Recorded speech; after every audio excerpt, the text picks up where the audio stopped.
اللہ اکبر اللہ اکبر۔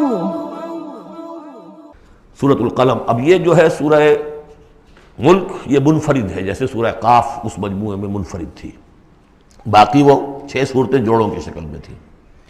یہاں یہ کہ 3 سب گروپس آئیں گے، ایک منفرد 2 جوڑے، اب یہ جوڑے والی شکل ہے سورۃ القلم، اور پھر دوسری سورۃ الحاقہ۔ حاقہ میں آپ دیکھیں گے کہ انباء الرسل والی بات زیادہ نمایاں ہوگی، اور اس میں اس طرح کی کوئی بات نہیں۔ لیکن یہ سورہ نون اس اعتبار سے بہت اہم ہے کہ ابتدائی دعوت کا انداز جو محمد الرسول اللہ کا ہے وہ اس میں آیا ہے۔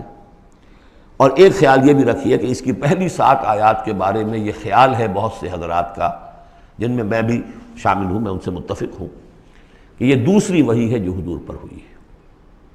اس لیے کہ جو پہلا جب آپ نے آ کے بتایا مجھ پر وحی آئی ہے، فرشتہ آیا تھا، تو پہلا تاثر جو لوگوں کا تھا وہ یہی تھا کہ معلوم ہوتا ہے کوئی دماغی توازن ٹھیک نہیں رہا، یہاں کہیں کوئی جن آ گیا ہے، آسیب آ گیا۔ وہ جنات سے واقف تھے، فرشتوں سے واقف ہی نہیں تھے، تو کوئی جن ہے، کوئی بدروح ہے، وہ آ کر ان پر سوار ہو گئی ہے۔ اچھے بھلے آدمی تھے، تو ایک ہمدردانہ انداز میں بھی کہا گیا، اور جو لوگ مخالفین تھے، ہر شخص کے ہوتے ہیں، انہوں نے اس کو ایک دوسرے انداز میں بھی بیان کیا۔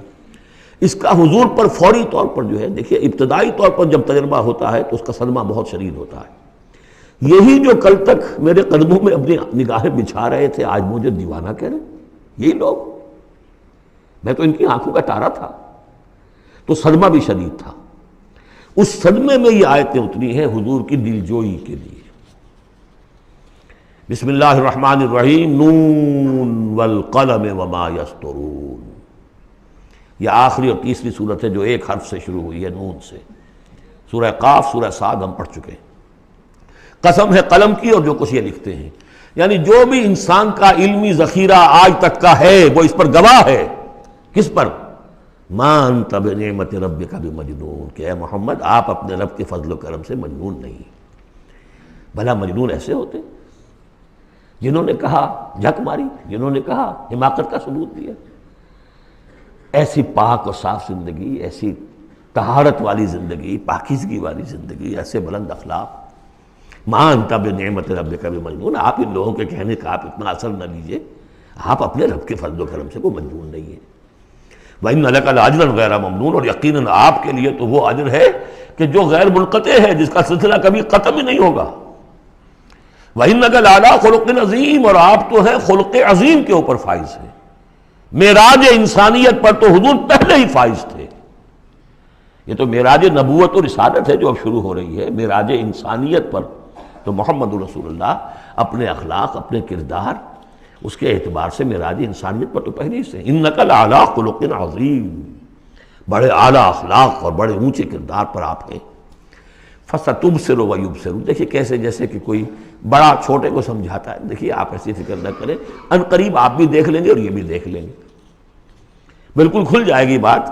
بِأَيِّكُمُ الْمَفْتُونُ، کہ آپ دونوں میں سے کون تھا کہ جو فتنے میں مبتلا ہو گیا تھا، محمد ابن عبداللہ ابن عبد المطلب، یا یہ جو کہہ رہے ہیں کہ یہ پاگل ہو گئے یا ان کو جنون کا عارضہ ہو گیا، کون بچل گیا تھا، کون فتنے میں آ گیا تھا۔ ان ربک هو اعلم بمن ضل عن سبیلہ، یقیناً تیرا رب خوب جانتا ہے کون اس کی راہ سے بھٹک گئے ہیں، وہو اعلم بالمہتدین، اور وہ ان کو بھی جانتا ہے جو ہدایت پر ہیں۔ اللہ آپ جو کچھ کر رہے ہیں اللہ دیکھ رہا ہے۔ یہ 7 آیات ہیں کہ جو بہت سے حضرات کے نزدیک دوسری وحی ہیں جو محمد رسول اللہ پر ہوئی ہے۔ اس کے بعد جو آ رہا ہے یہ ایک بہت اہم مضمون ہے۔ ظاہر بات ہے کہ شروع ہی کی اور وحی ہیں جو جوڑ دی گئی ہیں، یہاں پر 7 صورت بنائی گئی ہے۔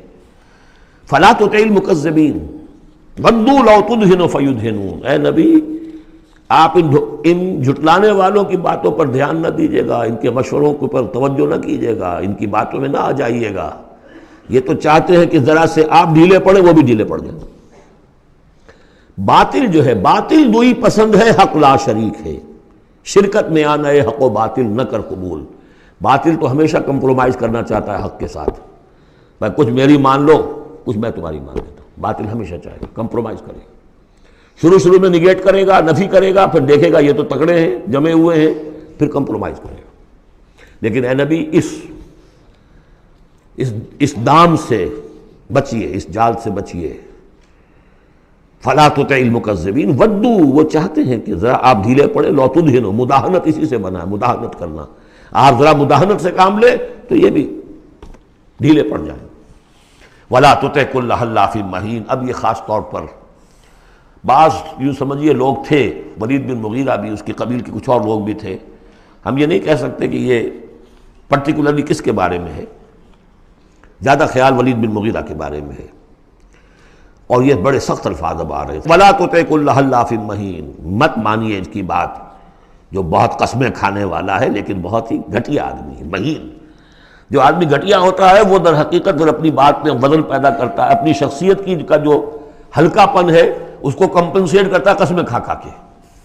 کل حلاف مہین، جو بہت قسمیں کھا کھا کر آپ کو اپنے خلوص کی اور اخلاص کی اور خیر خواہی کا یقین دلاتا ہے، لیکن وہ خود نہایت بے قدر انسان ہے۔ حماز مشاء بنمیم، رو در رو تانے بھی دیتا ہے اور چغلیاں کھاتا پھرتا ہے، چلتا رہتا ہے چغلیوں کے ساتھ۔ مناع للخیر معتد اثیم، خیر سے روکنے والا ہے، خود حد سے بڑھنے والا ہے، گناہ گار ہے۔ عتل بعد ذالک زنیم، اجڑ ہے، گوار ہے، اور یہ کہ اس کے بعد بدنام بھی ہے۔ یہ بھی تھا لوگوں کے اندر مشہور کہ وہ ولد الزنا ہے۔ ان کان ذا مال و بنین، صرف اس گھمنڈ کی بنیاد پر کہ ہم نے اسے مال بھی دے رکھا ہے، مالدار ہے اور بیٹوں والا ہے۔ بیٹے تو کیسے کیسے اللہ نے دیے تھے، خالد بن ولید اسی کا بیٹا ہے نا، سیف من سیوف اللہ، ولید بن مغیرہ۔ ان کان ذا مال و بنین اذا تتلی علیہ آیاتنا قال اساطیر الاولین، جب اسے ہماری آیات پڑھ کر سنائی جاتی ہے کہتا ہے یہ تو سب پرانی باتیں چلی آ رہی ہیں، ڈھکوسلے ہیں، یہ انہی کے قصے ہیں، پرانی نقلیں ہیں ان کی۔ سنسمہ علی الخرطوم، ہم اس کی سونڈ پر مہر لگائیں گے۔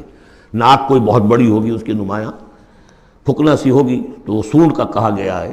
سنسمہ علی الخرطوم انا بلوناہم، اب یہ بڑی پیاری ایک تمثیل آ رہی ہے، تمثیل ہے یا واقعہ ہے۔ ایمان بالآخرہ کے لیے یہ بہت سہل، بہت عمدہ، بہت سلیس اور بہت عام فہم تمثیل ہے۔ انا بلوناہم کما بلونا اصحاب الجنہ، ہم نے انہیں آزمایا ہے، آپ پڑھ چکے ہیں نا، خلق الموت والحیات لیبلوکم ایکم احسن عملا۔ تو طرح طرح کے امتحان ہوتے ہیں، کسی کو غربت کا امتحان ہے، کسی کو دولت مندی کا امتحان ہے۔ ہم نے انہیں آزمایا جیسے کہ اصحاب الجنہ ایک باغ والوں کو آزمایا تھا۔ اذ اقسموا لیصرمنھا مصبحین، جب کہ انہوں نے قسم کھائی کہ صبح صبح ہم اس کا پھل اتار لیں گے۔ باغ تیار ہے، آموں کا باغ ہے یا جو بھی باغ ہے، بالکل فصل تیار ہے، بس اب دیر نہیں کرنی ہے، صبح صبح جائیں گے۔ ولا یستثنون، انہوں نے انشاءاللہ نہیں کہا، پکا ارادہ کر لیا، بس جائیں گے، ایک باغ ہے ہمارا، بہرا رہا ہے، پھلوں سے لدا ہوا ہے، ہم نے سارا سامان کر لیا، رسیاں وسیاں سیڑھیاں ویڑیاں جو چاہیے سب فراہم کر لیا، بس صبح صبح جائیں گے۔ اب ظاہر بات ہے کہ پھر جو غفلت کی وجہ سے ان کے کردار کا ایک نقشہ ہے وہ کیا ہے، فطاف علیہا طائف من ربک وہم نائمون، ابھی وہ سوئے ہوئے ہی تھے کہ اس باغ کے اوپر تیرے رب کی طرف سے ایک پھرنے والا پھر گیا، کوئی بگولا آ گیا، ہوا کا کوئی آ گیا جس میں آگ تھی، فاحترقت، یہ ہم سورہ بقرہ میں پڑھ چکے ہیں، وہ سب جل کر راکھ ہو گیا۔ لیکن وہاں سب کچھ ہو چکا، انہیں پتہ نہیں، یہ اپنے گھروں سے چل رہے ہیں صبح ہی صبح۔ یہ ہے انسان کا معاملہ کہ کٹ چکا ہوتا ہے، پتا چاک ہو چکا ہوتا ہے، وہ اکڑ رہا ہوتا ہے۔ ابھی جسم کے اندر کینسر نے جڑیں جما لی ہیں اور اس کی کمر ابھی بھی اکڑی، وہ تو پتہ ہی نہیں کہ کینسر جو ہے جڑیں جما چکا ہے، وہ تو ابھی کبھی ڈائیگنوز ہوگا تو کہیں گے کہ ارے یہ تو سب کا پورا جسم میں پھیل چکا ہے۔ یہ غفلت رہتی ہے انسان میں۔ وہاں باغ اجڑ چکا، ان کا حال کیا ہے، فاصبحت کالصریم، وہ باغ تو ایسا ہو گیا جیسے پھل ول اتر ہی گیا اس کا۔ فتنادوا مصبحین، اب صبح صبح انہوں نے ایک دوسرے کو آوازیں دی، پکارا، ان اغدوا علی حرثکم ان کنتم صارمین، ذرا جلدی سویرے چلو اپنے اس کھیت پر یا اپنے اس باغ پر اگر تم واقعتاً پھل توڑنا چاہتے ہو۔ فانطلقوا وهم يتخافتون، اب وہ چلے اور آپس میں چپکے چپکے یہ باتیں کر رہے تھے، اللہ يدخلنها اليوم علیکم مسکین، دیکھو آج کوئی مسکین قریب نہ آنے پائے۔ یہ کون ہوتے ہیں بدماش؟ محنت ہم نے کی، باغ کی وہ حفاظت ہم نے کی، ہم نے یہاں پر سارے جو ہے جو پاپڑ بیلے، اور یہ آ جاتے ہیں کہ صاحب ہمارا بھی کوئی کچھ ہمیں بھی دیجئے، ہمیں بھی دیجئے۔ یہ ہے اب ان کا کردار کی پستی کا معاملہ۔ جب آخرت سے دور ہوں گے تو یہ کردار کی پستی آ جائے گی۔ شاید الگ صبح اسی لیے گئے کسی کو پتہ ہی نہ چلے۔ لا يدخلن اليوم علیکم مسکین، کوئی مسکین داخل نہ ہونے پائے۔ وغدوا علی حرد قادرین، یہ ہے تصویر لفظی، چلے بڑے کرتے ہوئے گویا کہ پوری طرح قادر ہیں، بس اب جائیں گے اور پھل اتار کے لے آئیں گے لپکتے ہوئے۔ فلما رأوها قالوا انا لضالون، جب دیکھا باغ کو، ہم تو کوئی بھٹک کر آ گئے ہیں، کوئی راستہ بھول گئے، کہاں آ گئے، یہ باغ تو ہمارا نہیں ہے۔ بل نحن محرومون، نہیں باغ تو وہی ہے، ہم محروم ہو گئے۔ قال اوسطهم الم اقل لكم لولا تسبحون، ان کے درمیانی کوئی ان میں سے تھا، کوئی نیک بھی ہوگا، جس نے کہا دیکھو میں تم سے کہا نہیں کرتا تھا، تم اپنے رب کی تسبیح کیوں نہیں کرتے، اسے یاد کیوں نہیں کرتے، اس کا حق کیوں نہیں ادا کرتے۔ قالوا سبحان ربنا انا كنا ظالمین، ان کا واقعی آپ صحیح کہہ رہے ہیں، ہمارا رب پاک ہے، واقعی ہم ہی ظالم تھے۔ فاقبل بعضهم على بعض يتلاونون، اب وہ ایک دوسرے کو ملامت کرنے لگے، تم نے اصل میں ہمیں زیادہ غافل کیا، تم نے وہ روش اختیار کر لی تھی جسے ہم اور دور چلے گئے اللہ سے اور آخرت کی یاد سے۔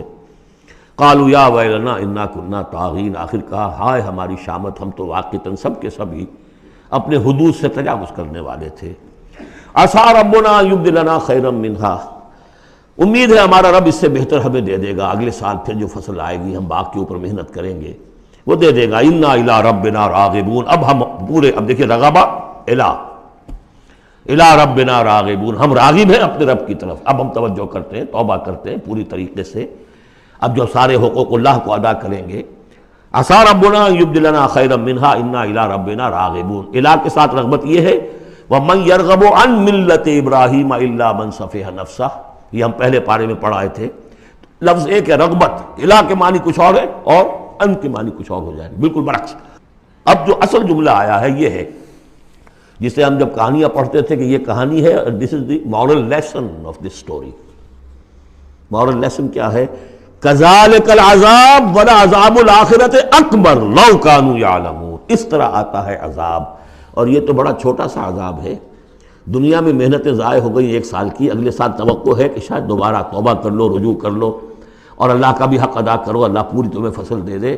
آخرت کے عذاب وہ ہے بہت بڑا، ایک دفعہ جب آنکھ کھلی گل کی تو موسم تھا خزاں کا، اور پھر واپس لوٹنے کا کوئی امکان نہیں، پھر توبہ کی کوئی شکل نہیں۔ کذالک العذاب ولعذاب الآخرۃ اکبر لو کانوا یعلمون، کاش کہ انہیں معلوم ہو۔ ان للمتقین عند ربہم جنات النعیم، اس کے برعکس جو اب متقی بندے ہیں ان کے لیے ان کے رب کے پاس نعمت والے باغات ہیں۔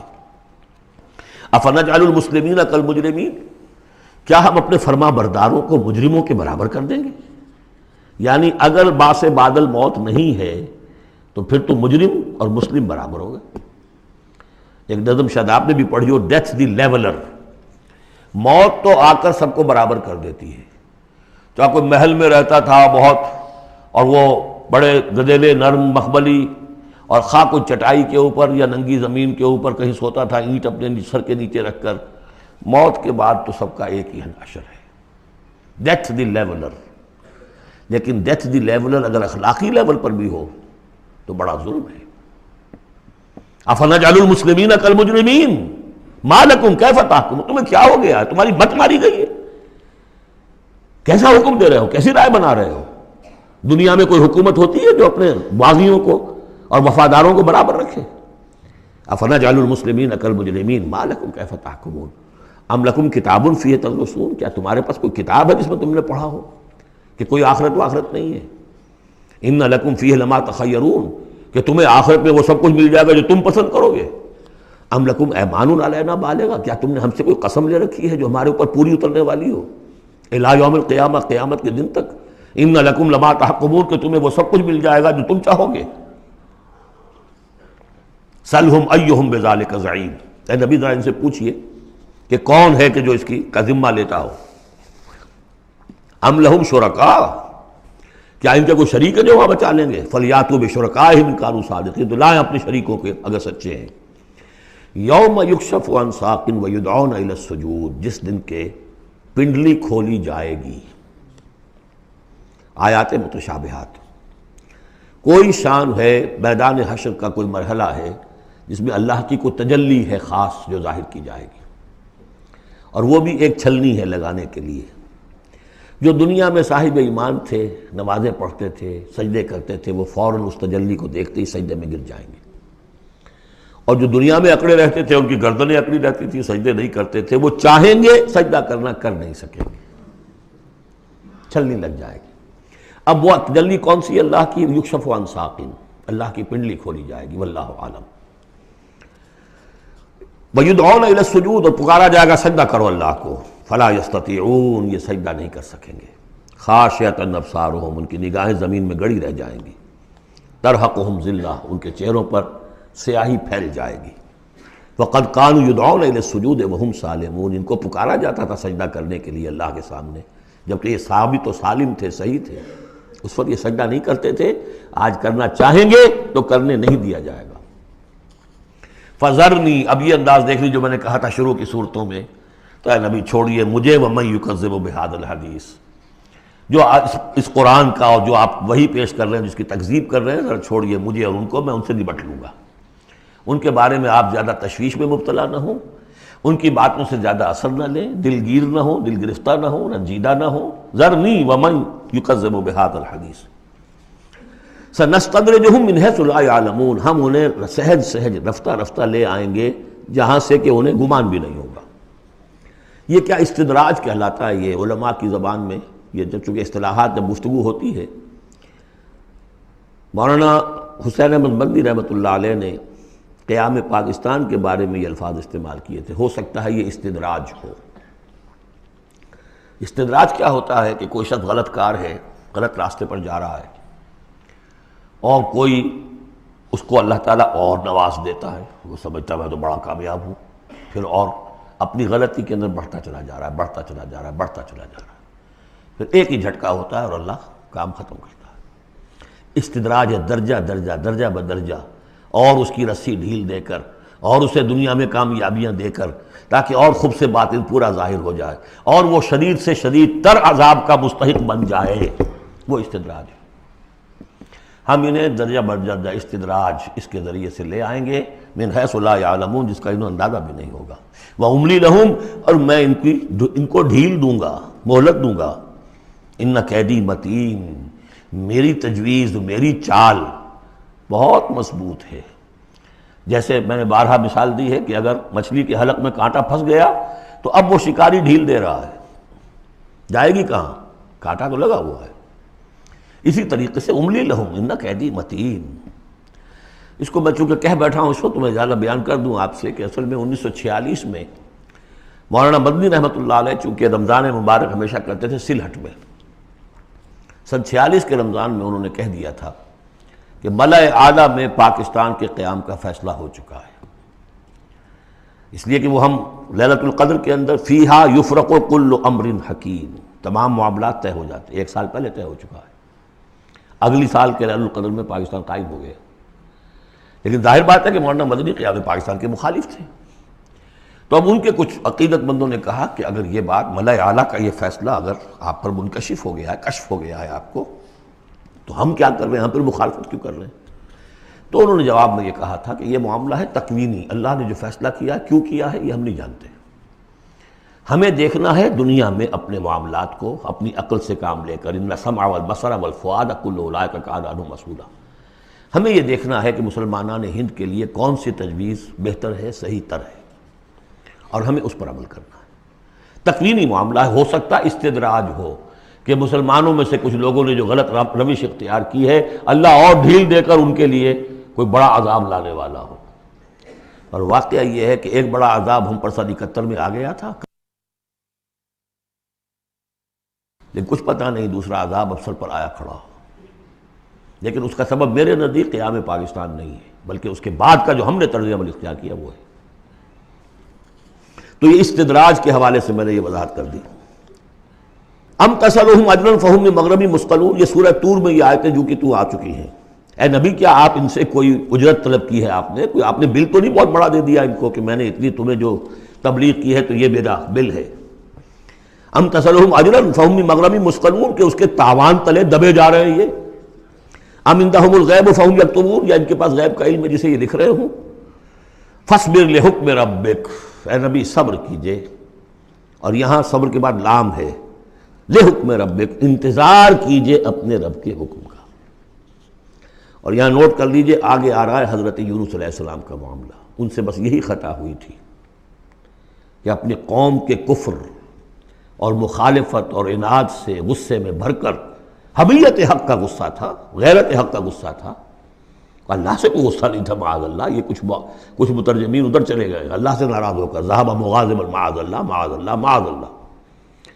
ان کی بد کرداری اور ان کی مخالفت سے بد دل ہو کر غصے میں بھر کر چلے گئے، انتظار نہیں کیا اللہ کے حکم کا. فاصبر لحکم ربک، اپنے رب کے حکم کا انتظار کیجئے. ولا تکن کصاحب الحوت، اور دیکھیے آپ اس مچھلی والے کی طرح نہ ہو جائیے گا.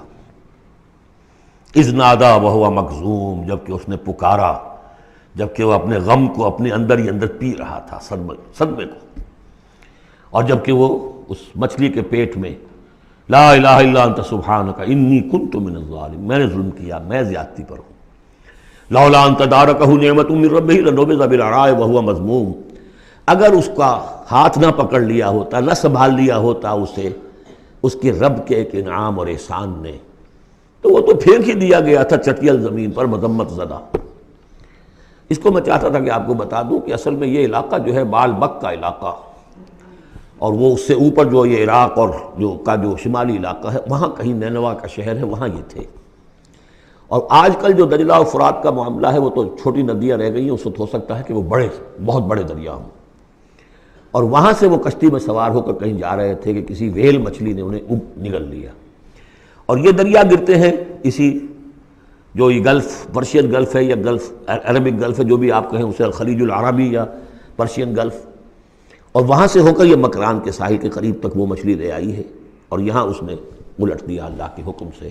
تو وہ جو میں بتا چکا ہوں آپ کو احمد الدین مارہروی کے حوالے سے کہ یقطین کا درخت اللہ نے وہاں اگا دیا، وہ سارا کام وہ نعمت ہے. لولا ان تدارکہ نعمت من ربہ لنبذ بالعراء وہو مذموم فاجتباہ ربہ فجعلہ من الصالحین. تو اس کے رب نے پھر اس کو نواز دیا، پسند کر لیا، اور اسے پھر صالحین میں سے کر دیا. وَإِن يَكَادُ الَّذِينَ كَفَرُوا، یہاں پر یہ نوٹ کر لیجئے کہ یونس ابن متی یہ جو ہے ان کے بارے میں حضور نے فرمایا مجھے ان پر بھی فضیلت مت دو. اور ہم جو ہیں وہ سارا جو ہے زور ہی اس پر صرف کر دیتے ہیں، وہ افضل ہیں لیکن حاجت مشاطہ نہیں، صورت دل آرام را، ان کی کوئی ضرورت نہیں ہے. دنیا جانتی ہے، آج پوری دنیا مان رہی ہے. اگر مائیکل ہارٹ کہہ رہا ہے on top of the list a selection and gradation of the 100 most influential personalities of the world, human history, and putting Muhammad on top, تو جادو وہ جو چڑھ کر بولے گا خود بولے گا. يَكَادُ الَّذِينَ كَفَرُوا لَيُزْلِقُونَكَ بِأَبْصَارِهِمْ لَمَّا سَمِعُوا الذِّكْرَ وَيَقُولُونَ إِنَّهُ لَمَجْنُونٌ. یہ سورت کا ابتدائی اور سورت کی انتہا یہاں پہ آ کر جڑ گئی ہے. اور یہ بھی سمجھ میں آ گیا نون سے کیوں شروع ہوا. یہ نون کہتے ہیں مچھلی کو، ظَنُّونِ الذَّهَبَ مُغَاضِبًا، مچھلی ہی کا معاملہ، حضرت مچھلی والے کی بات پر صورت ختم ہو رہی ہے. اور یہ لوگ تو تلے ہوئے اس پر ہے نبی صلی اللہ علیہ وسلم لَيُزْلِقُونَكَ بِأَبْصَارِهِمْ، کہ آپ کو وہ پھسلا دیں گے، آپ کے قدموں میں تزلزل پیدا کر دیں گے اپنی نگاہوں سے گھور کر. لما سمعوا الذکر، جب یہ سنتے ہیں، جب آپ اللہ کا کلام انہیں سناتے ہیں تو ایسے گھورتے ہیں.